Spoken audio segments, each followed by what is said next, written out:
La palabra de hoy. Jesús enseña sobre el divorcio. Lucas capítulo 16, versículo 18. Un solo versículo, el que nos va a dirigir. Dice, todo el que repudia a su mujer y se casa con otra, adultera, y el que se casa con la repudiada del marido, adultera.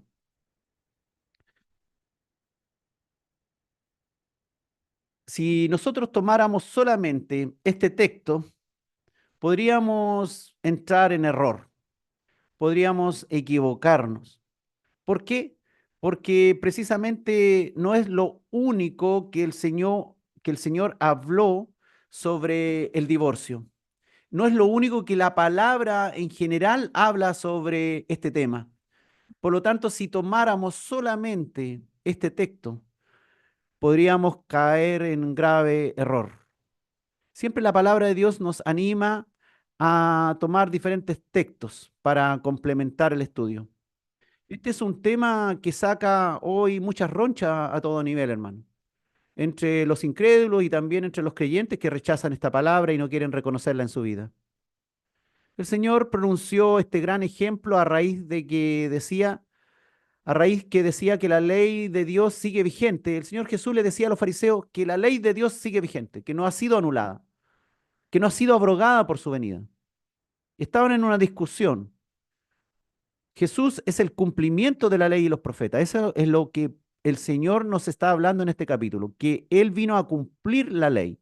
No vino a abrogar, no vino a anular, no vino a desechar la ley. Precisamente las escrituras apuntaban hacia Él. Todas las escrituras antiguas, la ley y los profetas apuntaban hacia Jesús. Pero en varios aspectos, con la venida de Jesús, con la venida del Mesías y el anuncio del reino de Dios, ya ha sido cumplida gran parte de la ley y los profetas. Y por lo tanto, no es necesario seguir efectuando ciertos rituales que eran sombra y figura de la venida de Cristo. No es necesario seguir efectuando ciertos rituales ni siguiendo ciertas fiestas, porque todo ello se ha cumplido en Cristo. Sin embargo, la ley del matrimonio es una ley que sigue plenamente vigente y Dios la pone como ejemplo a estos fariseos que ellos creían que respetaban todas las cosas y que lo hacían muy bien. Entonces les dice ahí en Lucas capítulo 16, versículo 18, todo el que repudia a su mujer y se casa con otra, adultera, y el que se casa con la repudiada del marido, adultera. Jesús aquí enseñó, hermanos, el ideal concerniente al matrimonio y al divorcio. Y es peligroso para nosotros, como te decía, el tratar de establecer doctrina con solo este versículo, como lamentablemente lo hacen algunos creyentes sin considerar todo el consejo de la palabra de Dios. El Señor nos manda a escudriñar las Escrituras, a indagar en ellas. Por eso hoy vamos a profundizar en el tema mencionado, hablando sobre otros textos, buscando otros textos de las Escrituras que hablan sobre lo mismo y que enriquecen en la enseñanza para aproximarnos a la verdad revelada en la Biblia. Porque eso es lo que nos interesa. No es lo que dice exactamente este versículo y nada más que eso, sino que esto está relacionado con una verdad que está siendo revelada. Ya vimos el contexto de la situación. Los fariseos habían ido agregando reglamentos interpretativos a las escrituras, según su conveniencia, y ellos pensaban que respetaban perfectamente la ley y que el Señor Jesús no lo hacía. Los fariseos eh, ellos aceptaban en el tiempo de Jesús que podían divorciarse de una mujer por cualquier causa.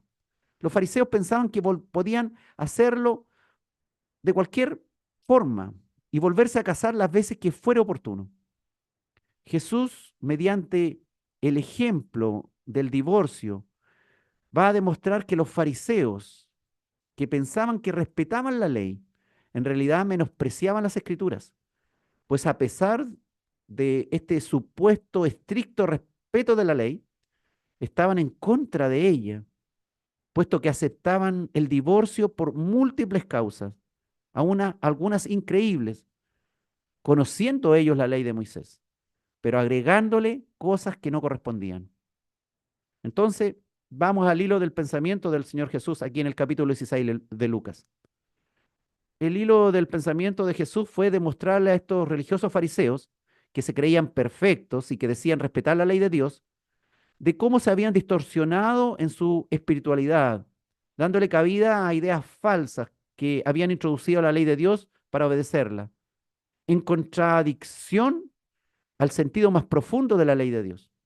Los fariseos pensaban que el Señor Jesús había venido a destruir la ley de Dios porque no respetaba ciertos reglamentos religiosos que ellos habían observado y que ellos le habían agregado a la ley. Y veían que el Señor Jesús no lo respetaba, que no eran parte de la ley, eran solamente reglamentos agregados de los fariseos. Pero en realidad el Señor vino a cumplir la ley y los profetas. Ese es el sentido más profundo, es la promesa que aparece ahí en la Escritura. Su venida desde los cielos es precisamente el cumplimiento y la consumación de la ley y los profetas. Es la viva confirmación que todo lo escrito en la ley y los profetas es verdad y se cumpliría y se cumplirá y se sigue cumpliendo cada día. Dios es el centro del mensaje de la palabra y el Mesías, que es el Dios venido para salvar a su pueblo, es lo esperado, es lo que las escrituras antiguas anunciaban. Por lo tanto, el Mesías no es un aparecido de última hora, ni alguien que vino a rellenar un pequeño espacio en la historia del hombre. Sencillamente, Jesús es el camino, la verdad y la vida, que le permite al hombre encontrarse con Dios. Al contrario de lo que creían los fariseos de sí mismos, el primer ejemplo que les presenta el Señor de quebrantamiento de la ley de Dios por parte de ellos es precisamente la ley del matrimonio, que había sido rebajada su exigencia y ya no estaba siendo cumplida. Habían permitido el divorcio por causas triviales, por cuestiones absurdas, provocando un nivel de inestabilidad familiar muy peligrosa. Este era entonces un tema crucial en los tiempos de Jesús, como sigue siendo hoy día, donde el vínculo matrimonial estaba a punto de desaparecer. Fíjense ustedes que para las leyes judías, la esposa era una cosa que podía desecharse en cualquier momento y casi por cualquier motivo. Mientras que ella solo podía divorciarse de su marido si él era leproso, si el marido era un apóstata o un violador. Decía, había una tremenda disparidad. Mientras el hombre la podía dejar por cualquier cosa, la mujer solamente tenía muy pocas opciones para poder divorciarse de su marido. La mujer no tenía ningún derecho tampoco ni compensación cuando su marido la divorciaba. Solo la devolución de la dote pagada al momento de pactar el matrimonio. Aquí se estaba cometiendo una injusticia tremenda. Para el hombre era diferente. La ley de los fariseos decía, el marido puede divorciar a su mujer con la voluntad de la mujer o contra la voluntad de ésta. Para divorciarse el marido basta con su voluntad, basta con la voluntad del marido. Y la llamada carta de divorcio había que firmarla ante dos testigos y decía, sea esta escritura de divorcio que te otorgo documento de despido y certificado de libertad para que te puedas casar con quien quieras. Bastaba escribir eso. Así de fácil era el divorcio para el hombre en el primer siglo. Jesús enseñó entonces en cuanto al divorcio basado en la ley de Moisés, respetando el sentido más profundo de la ley de Dios. ¿Y qué dice la ley de Moisés? Tendríamos que ir ahí a Deuteronomio, capítulo 24. Deuteronomio, capítulo 24, versículo 1 al 4. Dice la Escritura, cuando alguno tomare mujer y se casare con ella, si no le agradare por haber hallado en ella alguna cosa indecente, le escribirá carta de divorcio y se la entregará en su mano y la despedirá de su casa. Y salida de su casa podrá ir y casarse con otro hombre. Pero si la aborreciere este último y le escribiere carta de divorcio y se la entregare en su mano y la despidiere de su casa, o si hubiere muerto el postrer hombre que la tomó por mujer, no podrá su primer marido que la despidió volverla a tomar para que sea su mujer. después que fue envilecida, porque es abominación delante de Jehová. Y no has de pervertir la tierra que Jehová tu Dios te da por heredad. Eso era lo que decía esto de la ley, las leyes sobre el divorcio, ahí en Deuteronomio, capítulo 24, versículos 1 al 4. Pero nosotros estamos revisando acá Lucas 16. Lucas 16, versículo 18. Entonces, primero que nada, el divorcio establecido en la ley de Moisés estaba permitido. Se podía divorciar por alguna cosa indecente. Y ahí está la clave. ¿Qué era alguna cosa indecente? Y luego se podía volver a casar con otra persona. Pero no se podían volver a casar entre ellos mismos si ya se hubiesen casado de nuevo con otra persona. O sea, estaban casados, se divorciaron, se casaron con otras personas y luego volver a juntarse ellos mismos no estaba permitido. No era permitido un nuevo matrimonio. Eso es lo que dice ahí Deuteronomio, capítulo 24 que acabamos de revisar. Podían divorciarse, pero no se podían volver a casar entre ellos mismos si luego se hubieran casado con otra persona. La cosa se complicaba cuando se interpretaba esta frase, alguna cosa indecente. ¿Qué era alguna cosa indecente? Como decía aquí en Lucas capítulo 16, versículo 18.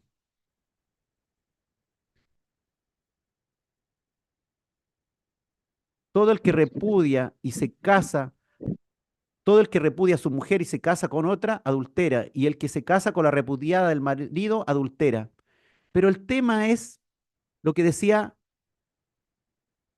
Deuteronomio capítulo 24, versículo 1, donde decía, cuando alguno tomare mujer y se casare con ella, y si no le agradare por haber hallado en ella alguna cosa indecente, le escribirá carta de divorcio. Había dos escuelas de pensamiento. La del rabino Shammai sostenía que quería decir esta alguna cosa indecente, sencillamente quería decir adulterio. Es decir, cuando había habido adulterio, podía haber divorcio. El rabino Shammai enseñaba eso, nada más que eso, tal cual lo confirmó el Señor Jesucristo.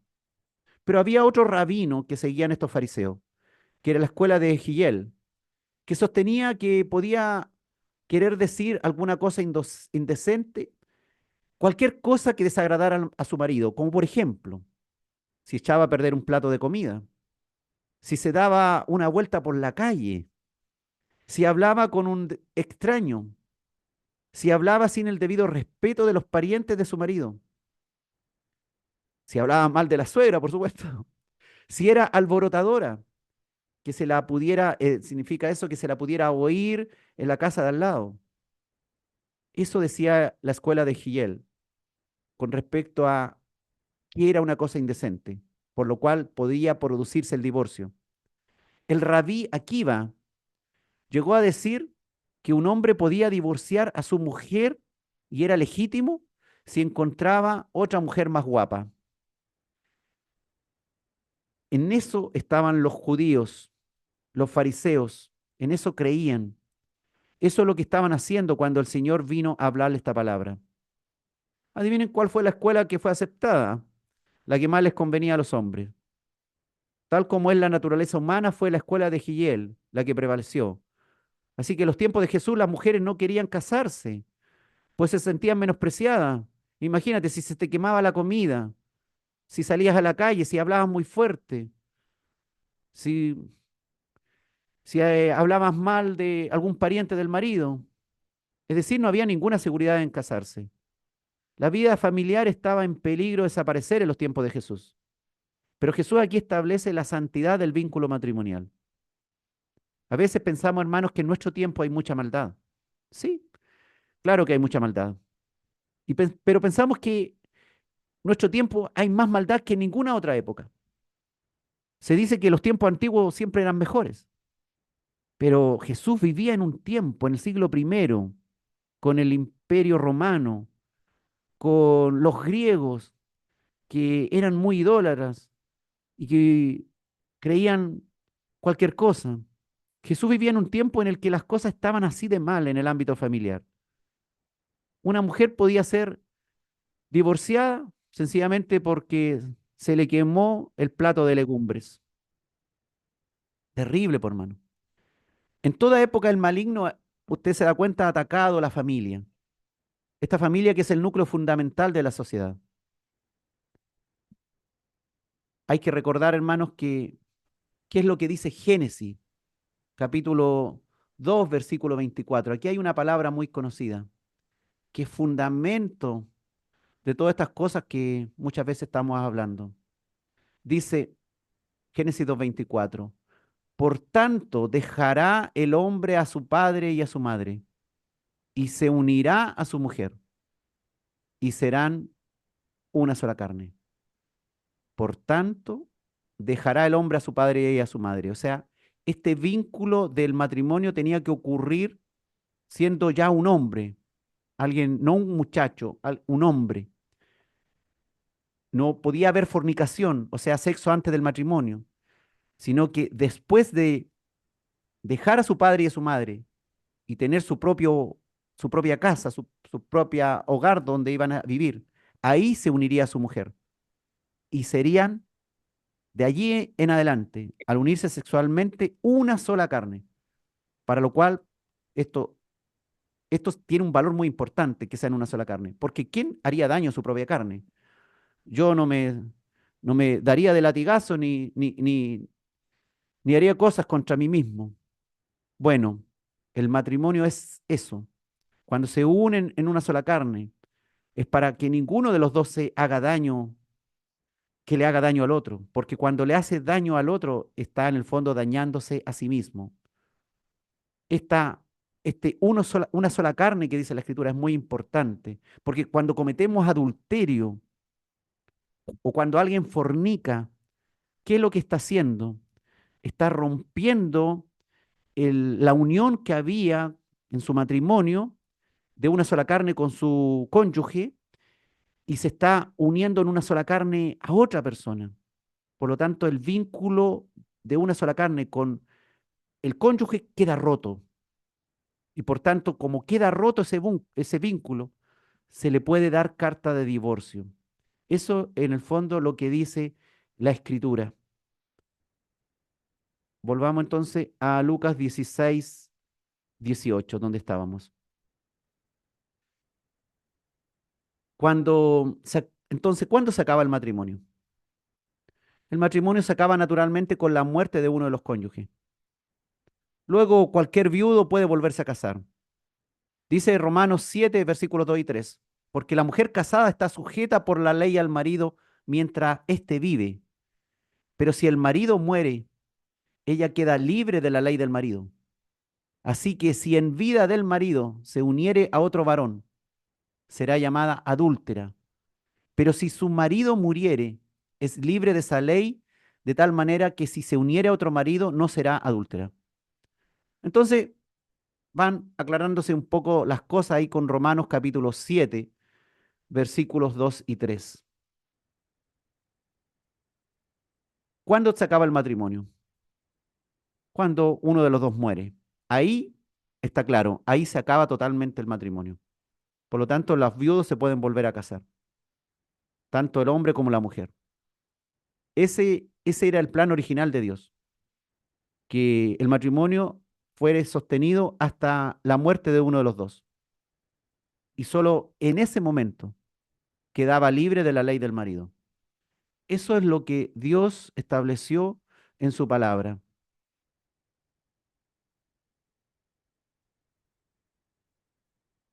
Dios, hermanos, manifiesta que Él aborrece el divorcio.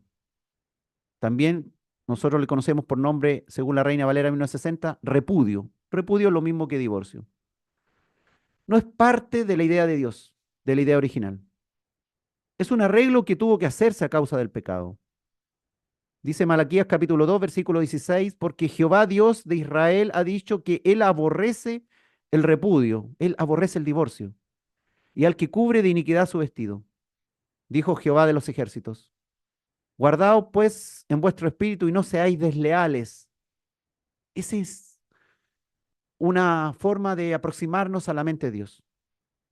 ¿Por qué Dios aborrece el divorcio? Porque separa lo que Dios une. Porque el adulterio, cuando se mete acá entre medio, no hace una sola carne, sino ahora divide a los que eran una sola carne y las divide en dos y hace una nueva unión. ¿Por qué no es el plan de Dios ese? El divorcio destruye también la protección contra el pecado sexual de fornicación que, o de adulterio. El divorcio destruye el hogar, destruye la familia y hace mucho daño a los hijos.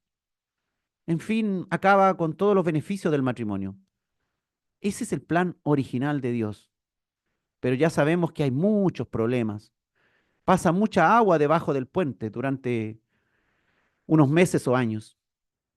Debemos tener cuidado para no malinterpretar el lenguaje utilizado acerca del divorcio y el segundo matrimonio en este versículo de Lucas 16:18, donde dice, todo el que repudia a su mujer y se casa con otra, adultera, y el que se casa con la repudiada del marido, adultera.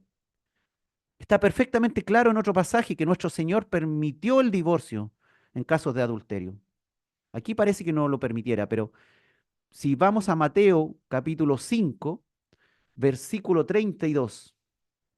Mateo capítulo 5, versículo 32. Aquí nos vamos a encontrar con lo que dice el Señor. Dice, pero yo os digo que el que repudia a su mujer, o sea, el que se divorcia de su mujer, a no ser por causa de fornicación, a no ser por causa de adulterio, hace que ella adultere. Y el que se casa con la repudiada comete adulterio. El Señor está poniendo una excepción para el divorcio, la causa de fornicación o la causa de adulterio. Entonces, si bien es cierto, no era el plan original de Dios de que hubiera divorcio, sin embargo, cuando alguien engaña al otro y se produce este adulterio, puede producirse el divorcio. El acto de adulterio disuelve los vínculos matrimoniales y hace que aquellos que eran uno vuelvan a ser dos, como lo hemos dicho. Se produce una ruptura del matrimonio con el adulterio. El adulterio rompe definitivamente el matrimonio. Si alguien quiere separarse, quiere divorciarse después de un acto de adulterio del cónyuge, por supuesto que puede hacerlo. Pero mucha gente no lo hace porque perdona, porque viene el tema del perdón, la segunda oportunidad. Básicamente, algunos porque dicen estar enamorados todavía y otros porque también no quieren causar problemas a los hijos. Puede haber segundo matrimonio si alguien se ha divorciado por causa de adulterio. Eso es lo que dice la palabra. Puede haber segundo matrimonio si alguien se ha divorciado por causa de adulterio. Es lo que dice ahí en Mateo capítulo 5, versículo 32. Lo dijo el Señor Jesús. Es el divorcio por causas superficiales lo que el Señor denuncia. Y el nuevo matrimonio tras ese divorcio frívolo. Si hay un divorcio, no, es porque nos llevamos mal. Ahí, si hay divorcio y nuevo matrimonio, entonces eso el Señor lo acusa de adulterio. El nuevo matrimonio tras un divorcio frívolo, por causa cualquiera, de cualquier tipo, es lo que resultará en un adulterio legalizado cuando la persona se vuelva a casar.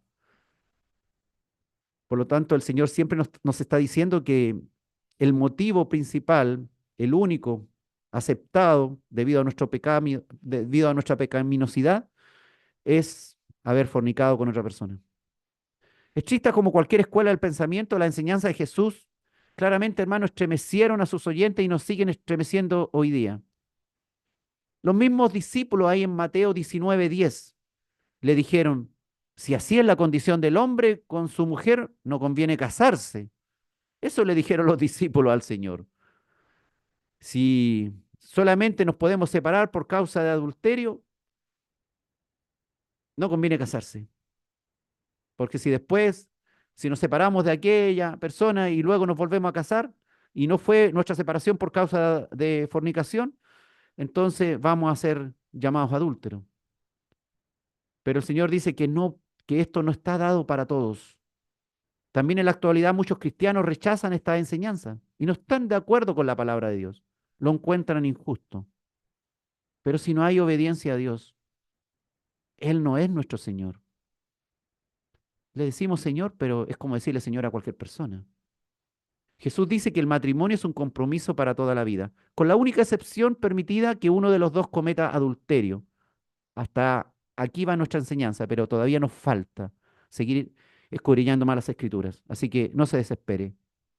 Quizás hoy, según las leyes de la nación, sea totalmente legal el divorcio en tu país, sea totalmente legal sea totalmente legal el nuevo matrimonio. Pero ojo, que puede ser adulterio a los ojos de Dios. Puede ser franca desobediencia a la palabra de Dios. Jesús enseñó que el adulterio era una razón aceptable para el divorcio. Dijo ahí en Mateo 5, versículos 31 y 32. También fue dicho, cualquiera que repudia a su mujer, dele carta de divorcio. Pero yo os dijo, pero yo os digo que el que repudia a su mujer, a no ser por causa de fornicación, hace que ella adultere, y el que se casa con la repudiada comete adulterio. Nuevamente, el Señor en esta palabra, ahí en Mateo capítulo 5, versículos 31 al 32, dice esto, que hay una razón por la cual pueden divorciarse, una sola razón que establece en esta palabra el Señor. Cualquiera que repudia a su mujer, a no ser por causa de fornicación, hace que ella adultere y el que se casa con la repudiada comete adulterio. Vamos avanzando entonces en el estudio de la palabra para poder irnos a encontrar finalmente con lo que la palabra nos está revelando. Dice también Mateo capítulo 19, versículos 7 al 11. Le dijeron, ¿por qué pues mandó Moisés dar carta de divorcio y repudiarla? ¿Y qué les dijo el Señor? El Señor les dijo, por la dureza de vuestro corazón, Moisés os permitió repudiar a vuestras mujeres, mas al principio no fue así. Y yo os digo que cualquiera que repudia a su mujer, salvo por causa de fornicación y se casa con otra, adultera, y el que se casa con la repudiada, adultera. Le dijeron sus discípulos, si es así la condición del hombre, con su mujer no conviene casarse. Entonces él les dijo, no todos son capaces de recibir esto, sino aquellos a quienes es dado. No todos pueden no todos pueden ser capaces de entender esto, de atesorarlo en su corazón para obedecerlo. Pero avancemos un poco en la palabra. Dice que el apóstol Pablo agregó que la separación de un cónyuge inconverso también era una razón aceptable. Vamos a Primera de Corintios, capítulo 7, versículo 15. Dice la escritura, pero si el incrédulo se separa, sepárese, pues no está el hermano o la hermana sujeto a servidumbre en semejante caso, sino que a paz nos llamó Dios. Este es entonces una nueva forma que existe de que alguien se separe, que la gente muchas veces no considera. Debido a esas dos claras excepciones, la que menciona el Señor, la causa de adulterio, o la que menciona el apóstol Pablo por revelación del Espíritu Santo de Dios, que es separarse de un incrédulo. Debemos considerar entonces que las palabras de Jesús ahí en Lucas 16, 18 se refieren al que repudia a su mujer sin ninguna causa bíblica y se casa con otra, esa persona adultera. ¿Cuáles serían entonces las causas bíblicas? El engaño, el adulterio o la fornicación. O bien, en caso que una persona la esté pasando mal con un incrédulo. Y si el incrédulo se separe, el apóstol dice, sepárese, pues no está el hermano o la hermana sujeto a servidumbre en semejante caso, sino que a paz nos llamó Dios. Pero interesante este versículo, hermanos, porque acá dice, ahí en 1 Corintios capítulo 7, versículo 12, y a los demás yo digo, no el Señor, si algún hermano tiene mujer que no sea creyente y ella consiente en vivir con él, no la abandone. Y si una mujer tiene marido que no sea creyente y él consiente en vivir con ella, no lo abandone.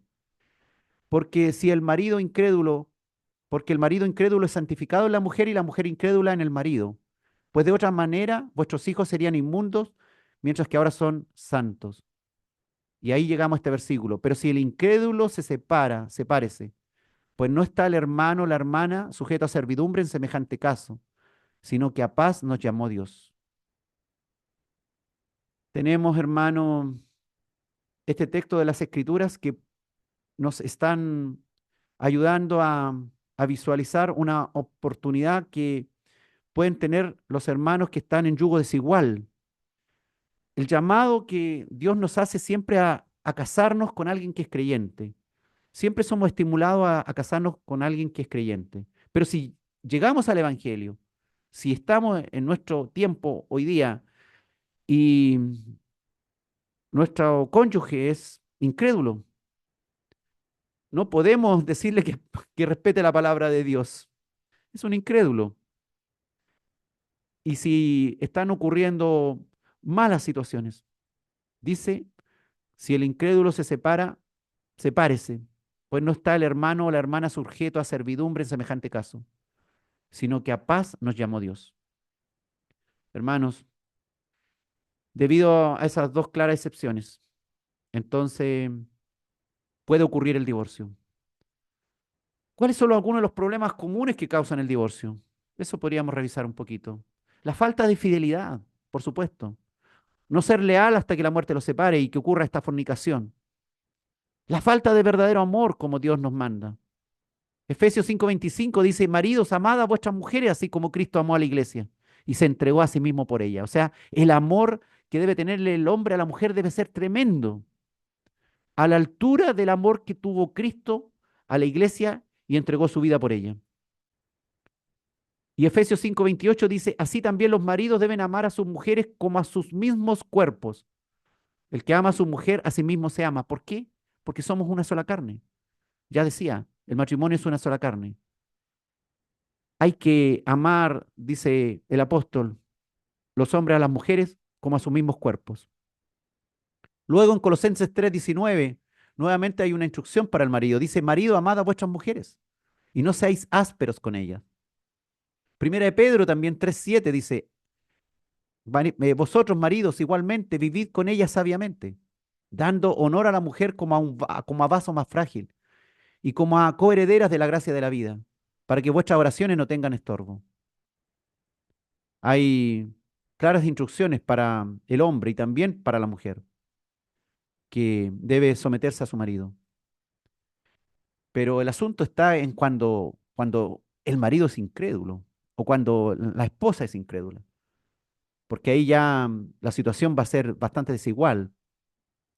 1 Corintios capítulo 13, versículos 4 al 7, nos habla sobre el amor, que el amor es sufrido, que el amor es benigno, que el amor no tiene envidia, que el amor no es jactancioso, no se envanece, no hace nada indebido, no busca lo suyo, no se irrita, no guarda rencor, no se goza de la injusticia, más se goza de la verdad. Todo lo sufre, todo lo cree, todo lo espera, todo lo soporta, dice el amor. Así es el amor de Dios. Es el amor al que nosotros somos llamados para tener una relación de pareja. Un amor como es descrito en 1 Corintios capítulo 13. Pero esto, ¿quién lo puede recibir? El que cree en la palabra de Dios. El que no cree en la palabra de Dios no se va a reír de esto, no le va a importar.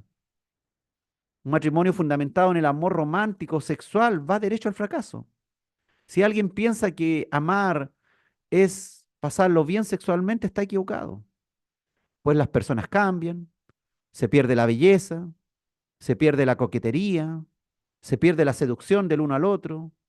La rutina más mata ese tipo de amor. La disminución de la actividad sexual es algo común entre las personas que llevan un tiempo ya de matrimonio. Existe muchas veces insatisfacción sexual de uno u otro lado. Si el amor lo fundamentamos en el sexo, vamos a la destrucción.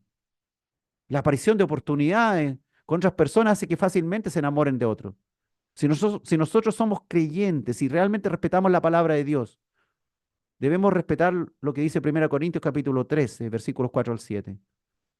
El pecado más común es que el amor se pierda con las continuas desavenencias, con la mala comunión, con la mala comunicación, con las ofensas, el rencor, la falta de perdón, la violencia intrafamiliar, física o psicológica, el machismo aplastante, el feminismo extremo que separa a la mujer del hombre, que la independiza a un nivel extremo. Hay muchos motivos. Ese amor que depende del comportamiento del otro y de las circunstancias o del sexo va al fracaso. Decir, por ejemplo, la voy a amar si me ama, o seré bueno si es bueno conmigo. No, eso va a fracaso. Por eso es importante, nosotros que somos creyentes, cultivar el amor de 1 Corintios capítulo 13 para que no terminemos en divorcio. O no andemos por ahí rompiendo relaciones cada vez. Más bien, lo que dice el Señor significa amar a mi cónyuge simplemente porque es la persona que elegí. Significa siempre ser bueno con ella, siempre tener buena voluntad hacia ella, a pesar de sus defectos. En el mundo occidental cada uno elige a su cónyuge, no es algo impuesto por terceras personas. Nadie nos forzó a escoger a nuestro cónyuge. De nuestra propia voluntad lo hicimos. Pero si pasado el tiempo nos convencemos que cometimos un grave error, bueno, es un error que cometimos. Y por eso tenemos que aceptarlo y debemos pedirle a Dios que nos ayude a aprender a amar, sin culpar a la otra persona o sin culpar a otro, sin perjudicar tampoco a los hijos que han nacido. Debemos ser una persona responsable ante Dios. Bueno, si ya estamos separados, si ya estamos divorciados, si eso ya ocurrió, bueno, no podemos volver atrás, pero podemos avanzar desde ahora en adelante, aprender a amar de verdad, amar a la persona que tenemos al frente como a nuestro propio cuerpo, sin hacerle daño, considerando el gran daño que se le puede hacer también a los hijos nacidos cuando decidimos tomar el camino del divorcio. Algunos dicen, es que tú no tienes idea de lo que estás hablando, tú no tienes idea cómo es mi pareja. Pero si él la escogió, él mismo, Dios lo juntó, Dios dice que debe amarla. Si creen entonces en Dios, si realmente creen en Dios y creen en la palabra de Dios, deben obedecer a Dios y no ser como los fariseos que le daban carta de divorcio a sus mujeres por cualquier motivo, porque le quemaban la comida, porque hablaban fuerte, porque hablaban mal de los parientes, porque conversaban con algún extraño, porque había otra persona más guapa. Hoy día la gente se está separando por cualquier motivo. Es verdad, hay muchos problemas matrimoniales que aparecen en el transcurso de los años. Hay lucha de poderes de quién es el jefe del hogar, hay asuntos de sometimiento al cónyuge, hay violencia, hay problemas económicos, hay problemas familiares, hay problemas con los sueros, con los cuñados, hay desavenencias educacionales, hay desavenencias culturales, hay desacuerdos sobre la crianza, sobre la disciplina de los hijos, hay aparición de ciertos vicios o adicciones, hay desavenencias sexuales, y cualquiera de los pecados de la carne, como los descritos ahí en Gálatas capítulo 5, versículo 19 al 21, que son adulterio, fornicación, inmundicia, lascivia, idolatría, hechicería, enemistades, pleitos, celos, iras, contiendas, disensiones, herejías, envidias, homicidios, borracheras, orgías y cosas semejantes a esas, acerca de las cuales dice el apóstol, os amonesto, como ya os lo he dicho antes, que los que practican tales cosas no heredarán el reino de Dios. No heredarán el reino de Dios. Aquellos que se creen creyentes. El apóstol Pablo le escribe no a los incrédulos, le escribe a los hermanos de la iglesia de Galacia y le dice, si todavía estás en pleitos, si todavía vives en enemistades, si todavía vives en celos, en iras, en contiendas, en peleas, en envidias, en borracheras, en adicciones, en adulterio, en fornicación, en inmoralidad sexual, no heredarás reino de Dios. Porque aquí se requiere cambio, se requiere obediencia, transformación. No se trata de hacer una simple oración. Ay, Señor, te recibo en el nombre de Jesús, amén, estoy salvo. Y con esto es suficiente. La justificación la hizo el Señor en la cruz, gratis, pero la santificación es un proceso que nosotros debemos seguir todos los días. Debemos aprender a ser un creyente espiritual, un cónyuge espiritual, un padre espiritual, un hijo espiritual, un hermano espiritual. y no un carnal que desobedece a Dios y que finalmente no heredará el reino de Dios. Lo que está en juego finalmente no es algo pequeño, es el destino eterno. Hoy día el Señor quiere que hagamos buenas obras, obras dignas de arrepentimiento. Y en cuanto a las consecuencias personales del divorcio, son muchas, son muy variadas. El hombre que se divorcia de su esposa deja a la mujer con hijos que ella tendrá que criar sola. El padre ya no podrá ver ni relacionarse cualquier día con sus hijos. Le deja a ella muchos problemas. Problemas económicos, la humilla, la deja traumada, le amarga la vida, se la hace cuesta arriba. Además, la llena de rencor por largos años, crea un gran resentimiento mutuo. Se crean problemas, litigios legales que duran años y si bien es cierto, cada uno puede rehacer su vida sentimental. Los más perjudicados resultan los hijos, que fácilmente resultan dañados psicológicamente y aprenden un pésimo ejemplo para su propia vida sentimental. Ni que decir también cómo quedan dañados los varones cuando ya no pueden ver más a sus hijos, porque se les niega el acceso o porque sencillamente se vuelven unos sinvergüenza y no quieren pagar eh, lo que tienen que cancelar mensualmente. En caso de violencia intrafamiliar, hermanos, resulta en un alivio el distanciamiento. Eso es verdad, cuando hay peligro en la integridad física. Pero eso debiera ocurrir con cónyuges incrédulos y no con cónyuges creyentes. No es posible que marido y mujer creyentes tengan violencia intrafamiliar. Eso es algo que no puede ocurrir, porque si ambos tienen el Espíritu Santo de Dios, ¿cómo se van a estar insultando unos a otros? ¿Cómo se van a estar agrediendo unos a otros? Diciéndose cosas feas, hiriéndose. La palabra de Dios tiene que hacer raíz en nuestro corazón. Hay varias situaciones, hermanos, que resultan insostenibles o en las cuales se ha intentado reconciliación con apoyo pastoral, multidisciplinario, pero sin solución final. Hay casos extremos en donde no hay adulterio como para aconsejar espiritualmente un divorcio y en donde definitivamente es imposible la restauración porque el cónyuge es inconverso. Pero fíjense, revisemos lo que dice 1 Corintios capítulo 7. 1 Corintios capítulo 7, versículos 10 al 16. Dice, pero a los que están unidos en matrimonio, mando, no yo, sino el Señor, dice el apóstol Pablo, que la mujer no se separe del marido. Y si se separa, quédese sin casar o reconcíliese con su marido y que el marido no abandone a su mujer. Y a los demás, yo digo, no el Señor. Ya habíamos leído esto. Si algún hermano tiene mujer que no sea creyente y ella consiente en vivir con él, no la abandone. Y si una mujer tiene marido que no sea creyente y él consiente en vivir con ella, no la abandone. Porque el marido incrédulo es santificado en la mujer y la mujer incrédula en el marido.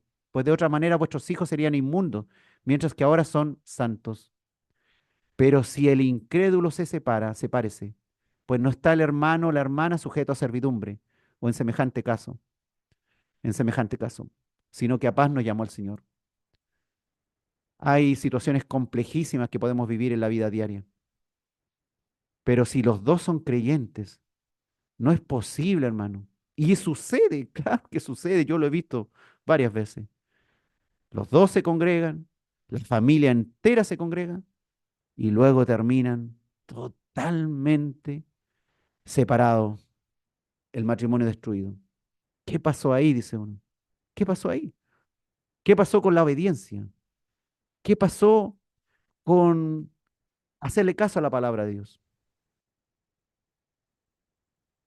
Dios, hermano, aconseja no unirse en yugo desigual. Pero esta ordenanza que aparece ahí en 1 Corintios que leímos, es una ordenanza para quienes ya están casados y que están teniendo una pésima relación con su pareja inconversa. Recapitulemos finalmente, hermano. ¿Cuál es el plan original de Dios? Al pensar en el matrimonio, recuerde que la intención de Dios es que sea un compromiso permanente, que solamente sea terminado con la muerte de uno de los dos. El Señor no quiere que nos unamos en yugo desigual con los incrédulos. Y si ya es así, debemos mantener el matrimonio si es bien llevado. Pero si hay muchas desavenencias con el incrédulo y el incrédulo quiere separarse, que se separen, dice la palabra. El asunto, hermano, también es si somos fieles a Dios o mentimos en nuestras promesas. Dice Deuteronomio capítulo 23, versículo 21 al 23. Cuando haces voto a Jehová tu Dios, no tardes en pagarlo, porque ciertamente lo demandará Jehová tu Dios de ti, y sería pecado en ti. Mas cuando te abstengas de prometer, no habrá en ti pecado. Pero lo que hubiere salido de tus labios lo guardarás y lo cumplirás, conforme lo prometiste a Jehová tu Dios, pagando la ofrenda voluntaria que prometiste con tu boca. El Señor nos dice que debemos ser firmes en lo que hemos prometido. Eclesiastés capítulo 5, versículo 4 dice, cuando a Dios haces promesa, no tardes en cumplirla, porque Él no se complace en los insensatos. Cumple lo que promete, dice el Señor. Hermanos, el amor debe durar todos los días hasta la muerte. Debemos aprender ese amor que nos enseña la palabra de Dios para no terminar en divorcio. Porque las tentaciones hoy día son muchas. Usted sabe, vivimos en un mundo hipersexual, donde si estamos fundamentando nuestra relación de pareja con cuestiones sexuales o físicas, esto va a terminar mal. Debemos poner todo de nuestra parte para llevar nuestro matrimonio sabiamente. Primeramente obedeciendo la palabra de Dios y no acomodándola según nuestro interés como lo hacían los fariseos. Es importante, hermanos, que los esposos expresen su amor el uno al otro todos los días, en palabras y en hechos, no irritándose, no teniendo contiendas, no teniendo cuestiones de las cuales se van a arrepentir. Que todos los días podamos decir te amo el uno al otro, eso es lo ideal, tanto en palabras como en hechos. Que se cultive el verdadero amor, el que aparece ahí en 1 Corintios capítulo 13. Que se cultive ese amor que Dios nos enseña en su palabra, que es ese mismo amor que Dios nos dio a través de Cristo. Los esposos cristianos no debieran engañarse ni divorciarse, debieran tener una sana convivencia, jamás debieran cometer adulterio que justifique un divorcio. Matrimonios desiguales con incrédulos, claro, es más difícil. Necesitan una dosis mayor de sabiduría para llevarlo adecuadamente, pues los riesgos de infidelidad, de adulterio, de mala convivencia son mucho mayores. Necesitamos, hermano, sí o sí, ser obedientes a la palabra de Dios. Si seguimos respetando sus principios, tenemos muchas mejores opciones de tener éxito en el matrimonio que si nos guiamos por las modas del mundo y sus increíbles sugerencias. Y para los que ya se divorciaron, el Señor, el Señor entiende todas las cosas, entiende los detalles de tu situación. Lo importante es que puedas hacer las cosas bien hoy día y en el futuro. Si hemos hecho mal las cosas, si fornicamos, si cometimos adulterio, si hemos tratado mal a la persona que dijimos que íbamos a amar y no lo hemos hecho correctamente. Bueno, el Señor nos llama hoy día a ser obedientes a su palabra, porque su palabra permanece para siempre, su palabra no ha sido anulada, su ley sigue siendo vigente a pesar de que las leyes humanas digan otra cosa. El Señor te lo dice porque te ama y quiere lo mejor para ti. Quiere que tú y toda tu casa sean salvos. Quiere que tus hijos puedan ver un buen ejemplo.